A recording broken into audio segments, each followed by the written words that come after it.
آج کے لیسن میں ہم بات کریں گے ایکسکریشن اور اوسمو ریگولیشن ان برڈس۔ ایکسکریشن کا مطلب ہے جسم سے ویسٹ مٹیریل کو باہر نکالنا، ایکسکریٹ کرنا، اور اوسمو ریگولیشن کا مطلب ہے باڈی میں واٹر اور آیونک کنسنٹریشن کو مینٹین رکھنا۔ برڈز میں ایکسکریشن کے لیے کڈنیز پائی جاتی ہیں جو کہ ریپٹائلز اور میملز میں بھی ہوتی ہیں، لیکن کڈنیز سالٹس کو نکالنے کے لیے زیادہ ایفیشینٹ نہیں ہوتی برڈز میں، جبکہ ویسٹ مٹیریل برڈز میں یورک ایسڈ کی شکل میں بنتا ہے۔ Like reptiles, birds excrete uric acid which is temporarily stored in the cloaca. تو کلوئکا میں یا کلوئکا کو ہم نے ڈائجسٹیو سسٹم میں بھی دیکھا، کلوئکا میں شارٹ ٹائم کے لیے یورک ایسڈ سٹور ہو جاتا ہے اور کلوئکا میں ہی یورک ایسڈ سے واٹر کو بھی ایبزارب کر لیا جاتا ہے۔ ریپٹائلز اور برڈز میں یورک ایسڈ کا بننا ایگز میں ایمبریو کی برتھ کے لیے بھی بہت ضروری ہوتا ہے، کیونکہ جب ایگ میں بچہ بن رہا ہو ریپٹائل کا یا برڈ کا تو اس کے ساتھ ساتھ ایکسکریٹری مٹیریل بھی یورک ایسڈ کی شکل میں ایگ میں جمع ہوتا رہتا ہے۔ یہ یورک ایسڈ چونکہ پریسیپیٹیٹ ہو جاتا ہے، اس وجہ سے برڈ کی ایمبریو یا بچے کو کسی قسم کا نقصان نہیں دیتا۔ دوسری اہمیت اس بات کی یہ ہے کہ ریپٹائلز اور برڈز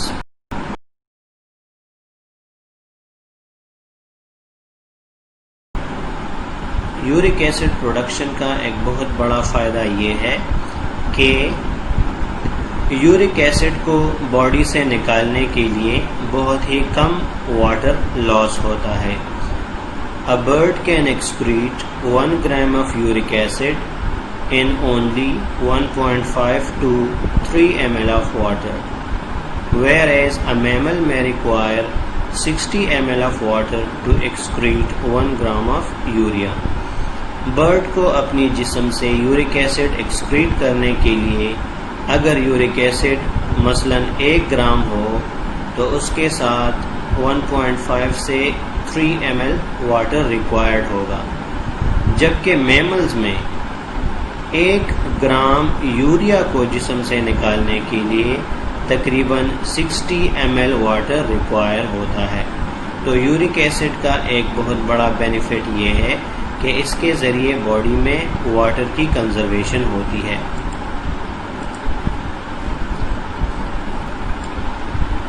اس ڈائیگرام میں آپ دیکھ سکتے ہیں، یہاں آئی کے اوپر ہیڈ کے اندر سالٹ گلینڈ کو دکھایا گیا ہے۔ وہ برڈز جو کہ سمندر سے اپنے لیے فوڈ لیتی ہیں تو ان کے فوڈ میں سالٹ کنٹینٹ بہت زیادہ ہوتا ہے۔ اس ایکسٹرا سالٹ کو یا سوڈیم کلورائڈ کو جسم سے نکالنے کے لیے ان کی کڈنیز ایفیشینٹ نہیں ہے، اسی لیے ان کی آئیز کے اوپر ہیڈ کے اندر سالٹ گلینڈز پائے جاتے ہیں۔ یہ سالٹ گلینڈز بلڈ سے ایکسیس سوڈیم کلورائڈ کو ریموو کرتے ہیں اور یہ ایکسٹرا سوڈیم کلورائڈ ناک یا نوسٹرلز کے ذریعے ان کے جسم سے باہر بہتا رہتا ہے۔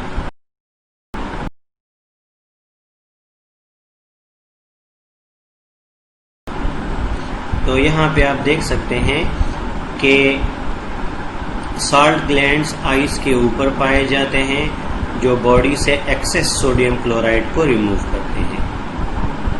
یہ میرین برڈز میں پائے جاتے ہیں زیادہ تر، کیونکہ میرین برڈز سی واٹر پیتے ہیں اور سمندر سے ہی اپنے لیے فوڈ تلاش کرتے ہیں، جس سے ان کی بلڈ میں سالٹس کنسنٹریشن کافی زیادہ ہو جاتے ہیں۔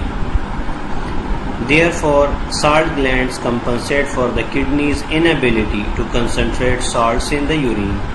Salt glands کڈنیز کی اس کمی کو پورا کر دیتے ہیں کہ کڈنیز زیادہ آئنز نہیں نکال سکتے، تو کڈنیز کے ہیلپ کے لیے یا اس کی کمپنسیشن کے لیے سالٹ گلینڈز موجود ہیں۔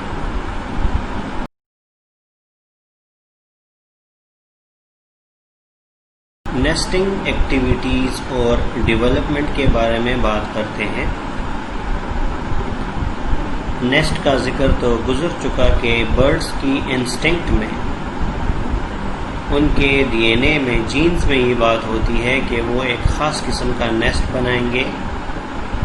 کچھ برڈز مڈ میں نیسٹ بناتی ہیں، کچھ درختوں پہ، کچھ جھاڑیوں میں، کچھ برڈز سسپینڈڈ نیسٹ بناتی ہیں، اور ڈفرینٹ قسم کے نیسٹس برڈ کی انسٹنکٹ میں ایک پرنٹ موجود ہوتا ہے جس کے مطابق بغیر کسی ٹریننگ کے یہ کام صحیح طرح سے انجام دیتے ہیں۔ A group of eggs laid and chicks produced by a female is called a clutch۔ ایک فیمیل ایک ٹائم پہ کتنے ایگز لے کرتی ہے یا کتنے بچے پروڈیوس کرتی ہے، اس کو کلچ کہا جاتا ہے۔ ان ایگز کو ہیٹ دینے کے لیے فیمیل ان ایگز کے اوپر بیٹھتی ہے، جس کو انکیوبیشن کہا جاتا ہے۔ انکیوبیشن ٹائم ڈفرینٹ برڈز میں ڈفرینٹ ہے۔ انکیوبیشن کے ٹائم ایگز کے اوپر ٹیمپریچر تقریباً 33 اور 37 ڈگری سیلسیس کے بیچ میں رکھنا بہت ہی ضروری ہوتا ہے۔ اس کے علاوہ birds turn the eggs to prevent egg membrane from adhering in the egg and deforming the embryo۔ Birds eggs کو ٹائم ٹو ٹائم روٹیشن بھی دیتی رہتی ہیں تاکہ ایمبریو ڈیفارم نہ ہو، اس کی شیپ نہ بگڑ جائے۔ Adults of some species sprinkle the eggs with water to cool and humidify them۔ Adults اس طرح بھی کرتے ہیں بعض اوقات کہ اپنی فیدرز کو گیلا کر لیتے ہیں اور ان گیلے فیدرز کو لے کر ایگز کے اوپر بیٹھ جاتے ہیں تاکہ ایگز کول رہیں اور ان کو ہیومیڈیٹی ملتی رہے۔ The incubation period lasts between 10 to 80 days۔ Different birds میں انکیوبیشن ٹائم یا پیریڈ ڈفرینٹ ہوتا ہے۔ 1 or 2 days before hatching۔ انڈے سے نکلنے کو ہیچنگ کہا جاتا ہے۔ ہیچنگ سے 1 یا 2 دن پہلے the young bird penetrates an air sac at the blunt end of its egg, inflates its lungs and begins breathing۔ انڈے سے مکمل نکلنے سے تقریباً 1 یا 2 دن پہلے بچہ انڈے کے شیل میں چھوٹا سا سوراخ کرتا ہے۔ اس سوراخ کے ذریعے ایئر ایگ میں داخل ہوتی ہے اور اس کے لنگز کام شروع کر دیتے ہیں اس سے پہلے کہ وہ انڈے سے پراپرلی باہر نکل آئے۔ 2 دنوں میں انڈے سے باہر نکلنے کی تگ و دو میں وہ اپنی چونچ کے ذریعے ایگ شیل کو بریک کرتا ہے اور ایگ شیل سے باہر نکل آتا ہے۔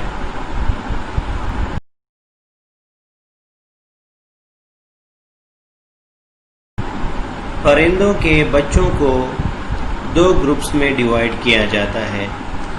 کچھ پرندوں کے بچے انڈے سے نکلنے کے بعد بالکل ہیلپ لیس ہوتے ہیں، نہ ہی ان کے اوپر بال ہوتے ہیں، نہ وہ چل پھر سکتے ہیں۔ اس قسم کے برڈز کو الٹریشیل برڈز کہا جاتا ہے، اور یہ بچے پیدائش کے وقت نیکڈ ہوتے ہیں، ان کے اوپر کسی قسم کے فیدرز بھی نہیں ہوتے۔ الٹریشیل ینگ بچوں کی ساری ذمہ داری پیرنٹس کے اوپر ہوتی ہے، جو کہ ان کے لیے ٹائم ٹو ٹائم جلدی سے ٹرن بائی ٹرن خوراک لاتے رہتے ہیں اور ایک کے منہ میں ڈالتے رہتے ہیں، جب تک کہ یہ بچے اس قابل نہ ہو جائیں کہ ان کے اوپر فیدرز ہوں اور یہ اڑ سکتے ہوں، اس وقت تک پیرنٹس ان کے لیے فوڈ لاتے رہتے ہیں۔ اور الٹریشیل برڈز کے بچے اپنی ویٹ سے بھی زیادہ ویٹ کی خوراک ایک ٹائم پر کھاتے ہیں۔ دوسری قسم کے برڈز کو پری کوشیل برڈز کہا جاتا ہے، جیسے کہ مرغی کے بچے۔ ان قسم کے برڈز کے بچے انڈے سے نکلنے کے بعد نہ صرف چل پھر سکتے ہیں بلکہ ان کے اوپر فیدرز بھی ہوتے ہیں، اور وہ اپنی پیرنٹس کو فالو کر کے ڈفرینٹ فوڈ حاصل کرتے ہیں۔ پیرنٹس ان کے منہ میں فوڈ نہیں دیتے۔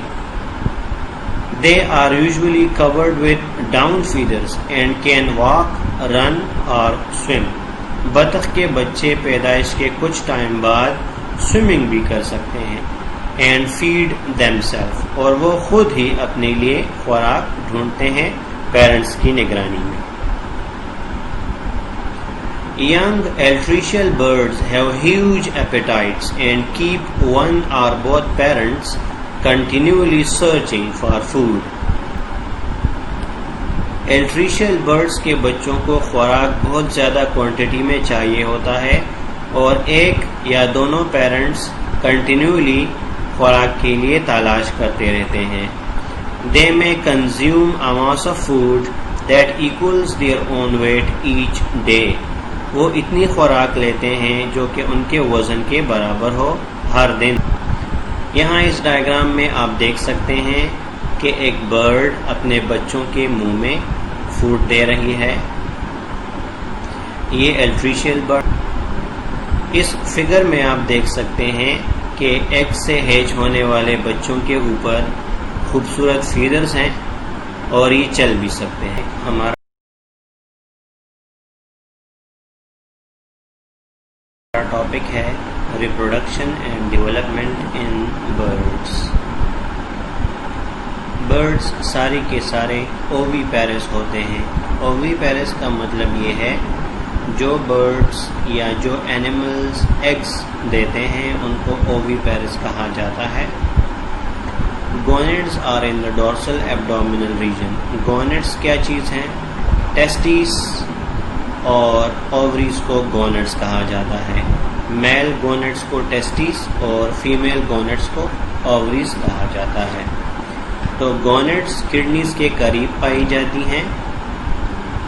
میلز میں جو گونیڈز ہیں ان کو ٹیسٹیز کہا جاتا ہے اور ان کی تعداد 2 ہے، جبکہ فیمیلز میں اووری کی تعداد پہلے 2 ہوتی ہے، جبکہ بعد میں صرف لیفٹ اووری رہ جاتی ہے، جبکہ رائٹ اووری روڈیمنٹری شکل میں چلی جاتی ہے۔ ٹیسٹیز جو کہ بین شیپڈ ہوتے ہیں، کافی اسمال ہوتے ہیں سائز میں، لیکن جیسے ہی بریڈنگ سیزن آتا ہے تو ٹیسٹیز انلارج ہو جاتے ہیں، تقریباً 300 ٹائمز انلارج ہو جاتے ہیں اور اسپرم پروڈکشن اس میں شروع ہو جاتی ہے۔ ٹیسٹیز سے نکلنے والے ٹیوبز کو واسا ڈفرینشیا کہا جاتا ہے۔ ان ٹیوبز میں ایک چھوٹی سی جگہ ایک سیک میں کنورٹ ہو جاتی ہے جس کو سیمینل ویزیکل کہا جاتا ہے۔ اس سیمینل ویزیکل میں اسپرمز سٹور ہوتے ہیں اور یہاں پہ اسپرمز میچور بھی ہوتے ہیں۔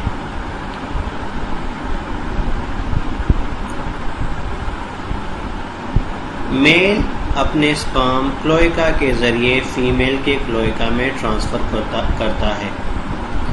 فیمیل میں 2 اووریز پائی جاتی ہیں، لیکن صرف لیفٹ اووری فنکشنل ہوتی ہے، رائٹ اووری ڈیفارم ہو جاتی ہے۔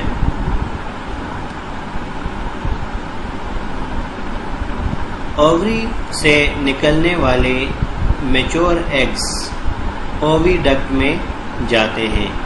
اووی ڈکٹ کا اینٹیریئر اینڈ ایک فنل کی طرح کے شیپ میں بن جاتا ہے جس کو کہتے ہیں اوسٹیم۔ اس کو ہم ڈائیگرام کے ذریعے دیکھ لیں۔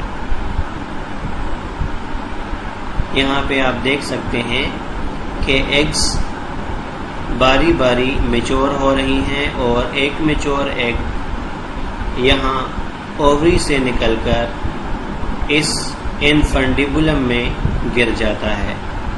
اووی ڈکٹ کا اینٹیریئر اینڈ جو کہ ایک کپ شیپ میں ڈیولپ ہو گیا ہے، اس کو انفنڈیبولم کہا جاتا ہے۔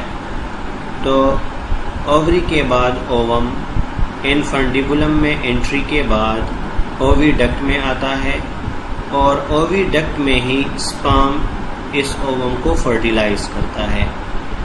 اس اووی ڈکٹ سے گزرنے کے دوران البیومن، جس کو ایگ وائٹ کہا جاتا ہے، وہ بھی اووی ڈکٹ میں اس ایگ کے ارد گرد ڈپازٹ ہو جاتا ہے، جبکہ ایک خاص قسم کا گلینڈ جس کو شیل گلینڈ کہا جاتا ہے، البیومن کی ڈپوزیشن کے بعد سخت قسم کا شیل یہاں ایگ کے اوپر بنا دیا جاتا ہے، اس سے پہلے کہ کلوئیکا کے ذریعے ایگ کو باہر نکال دیا جائے۔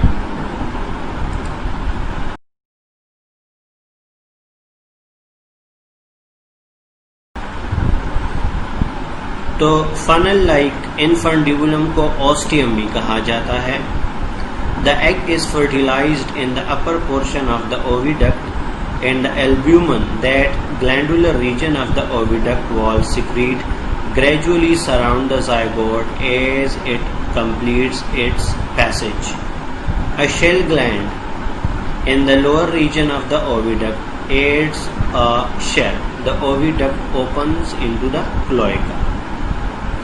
ان ساری باتوں کو ڈائیگرام کے ذریعے ڈسکس کر دیا، اور ان باتوں کو آپ اپنے ایزی پوائنٹس میں لکھیں، ان کو میمورائز کریں اور ایگزام میں اس کو۔ Breeding birds defend their territories and expel intruders of the same sex and species. بہت ساری برڈز بریڈنگ سیزن کے دوران غصے والی ہو جاتی ہیں کیونکہ ان میں ہارمونل چینجز آتی ہیں۔ ہارمونل چینجز کی وجہ سے برڈز اپنے لیے کچھ ٹیریٹریز سلیکٹ کر لیتی ہیں، کچھ خاص جگہ سلیکٹ کر لیتی ہیں جہاں پہ برڈز نیسٹ بناتی ہیں یا ایگز لے کرتی ہیں۔ ان ٹیریٹریز میں آنے والے دوسرے برڈز کو یہ برڈز کافی زیادہ غصے سے ڈراتی ہیں اور بھگاتی ہیں۔ حقیقت میں زیادہ فائٹنگ نہیں ہوتی، لیکن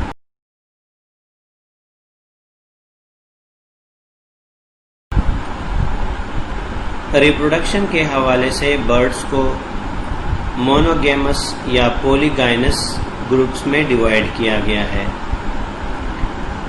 وہ برڈز جو ساری زندگی ایک ہی پیئر بناتی ہے، میل اور فیمیل جب ایک دفعہ پیئر بنا لیں وہ زندگی بھر کے لیے پیئر میں رہتے ہیں، ان برڈز کو مونوگیمس برڈز کہا جاتا ہے۔ اس کی ایگزامپل ایگل ہے۔ Monogamy is advantageous because both partners participate in nest building and care of the young. Monogamy type of reproduction کا ایک فائدہ یہ ہے کہ دونوں پیرنٹس، مدر اور فادر، نیسٹ بنانے میں ایک دوسرے کی ہیلپ کرتے ہیں اور ہیچنگ کے بعد بچوں کو کھلانے میں بھی ایک دوسرے کا ساتھ دیتے ہیں، جبکہ ایگز کی پروٹیکشن وغیرہ بھی دونوں ساتھ ساتھ کرتے ہیں۔ دوسری قسم کی ریپروڈکشن کو پولیگائنس کہا جاتا ہے۔ پولیگائنس میں ایک میل کئی فیمیلز کی باڈی میں سپرمز ڈپازٹ کرتا ہے۔